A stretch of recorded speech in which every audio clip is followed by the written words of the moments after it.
ఎన్నికల ముందు ఇచ్చిన సూపర్ 6 హామీల అమలుపై వెనకడుగు వేసే ప్రసక్తే లేదని వీలైనంత త్వరగా అమలు చేసేలా కార్యాచరణ సిద్ధం చేయాలని రాష్ట్ర కేబినెట్ భేటీలో నిర్ణయించారు. జూలై నాటికి తల్లికి వందనం, అన్నదాత సుఖీభవ పథకాలను అమలు చేయడంతో పాటు డిఎస్సి నియామక ప్రక్రియ పూర్తి చేసే దిశగా త్వరితగతిన చర్యలు తీసుకోవాలని ముఖ్యమంత్రి చంద్రబాబు అధికారులను ఆదేశించారు. గురువారం వెలగపూడి సచివాలయంలో జరిగిన కేబినెట్ సమావేశంలో పలు కీలక నిర్ణయాలు తీసుకున్నారు. తల్లికి వందనం పథకాన్ని ప్రభుత్వం ప్రతిష్టాత్మకంగా తీసుకుందని, జనాభా నిర్వహణకు ఉపయోగపడుతుందని చంద్రబాబు అన్నారు. చాలా మంది మధ్యతరగతి, దిగువ మధ్యతరగతి తల్లిదండ్రులు పిల్లలను చదివించలేక ఒకరు లేదా ఇద్దరికే పరిమితమవుతున్నారని అన్నారు. ఎంతమంది పిల్లలున్నా ప్రభుత్వం చదివిస్తుంది అన్న భరోసా వారికి తల్లికి వందనం ఇస్తుంది అన్నారు.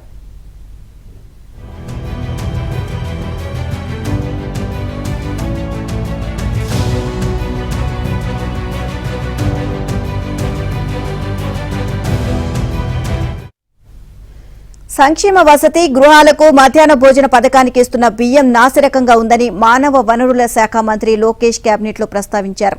దీన్ని మెరుగుపరిచేందుకు చర్యలు తీసుకుంటున్నామని, త్వరలో నాణ్యమైన బీపీటీ బియ్యాన్ని అందిస్తామని పౌర సరఫరాల మంత్రి నాదెండ్ల మనోహర్ చెప్పారు.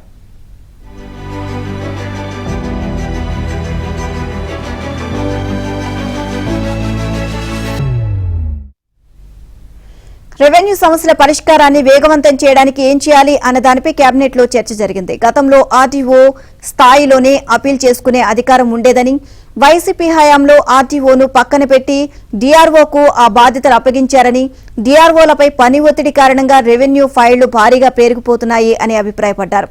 గతంలో మాదిరి ఆర్టీఓకే అపీల్ చేసుకునే అధికారాన్ని కట్టబెట్టాలని నిర్ణయించారు.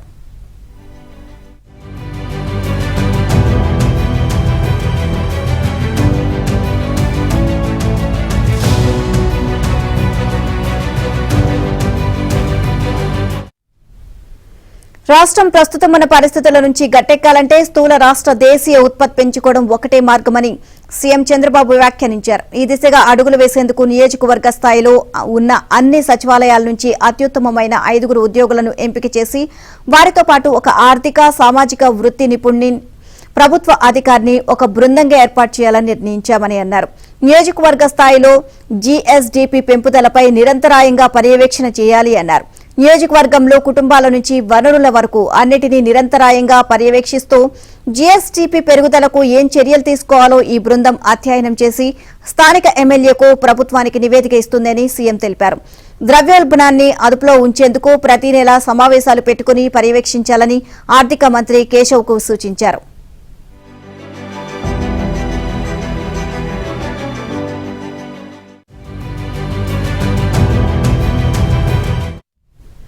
రాష్ట్ర ప్రభుత్వం కొత్తగా తీసుకొచ్చిన వాట్సాప్ గవర్నెన్స్ పై కేబినెట్ లో చర్చ జరిగింది. దీనికి మంచి స్పందన వస్తుందని, దీన్ని జనంలోకి మరింతగా తీసుకువెళ్తే ప్రజలకు కార్యాలయాల చుట్టూ తిరిగే బాధ తగ్గడంతో పాటు ఇటు అధికారుల పని సులభతరం అవుతుందని సీఎం అభిప్రాయపడ్డారు.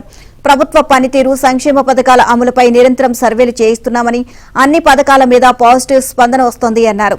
దీన్ని ఇంకా పెంచుకోవాల్సిన అవసరం ఉంది అని మంత్రులకు సీఎం సూచించారు.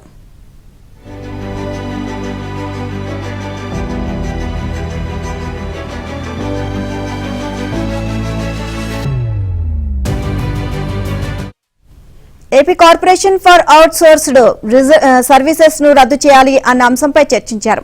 అవుట్సోర్సింగ్ ఉద్యోగుల నియామకానికి వైసీపీ ప్రభుత్వం తీసుకొచ్చిన అబ్కాస్ వల్ల ఎలాంటి ప్రయోజనం లేదు అని పలువురు మంత్రులు పేర్కొన్నారు. ఏ శాఖకు ఆ శాఖ వారి అవసరాలకు తగ్గట్లు అవుట్సోర్సింగ్ ఉద్యోగులను నియమించుకోవడం ద్వారా ఉద్యోగులపై ఆ శాఖ అధికారులకు పట్టు ఉంటుందని, మంచి పనితీరు రాబట్టుకునేందుకు అవకాశం ఉంటుందని అభిప్రాయపడ్డారు. అబ్కాస్ రద్దు చేస్తేనే మంచిది అని కేబినెట్ అభిప్రాయపడింది.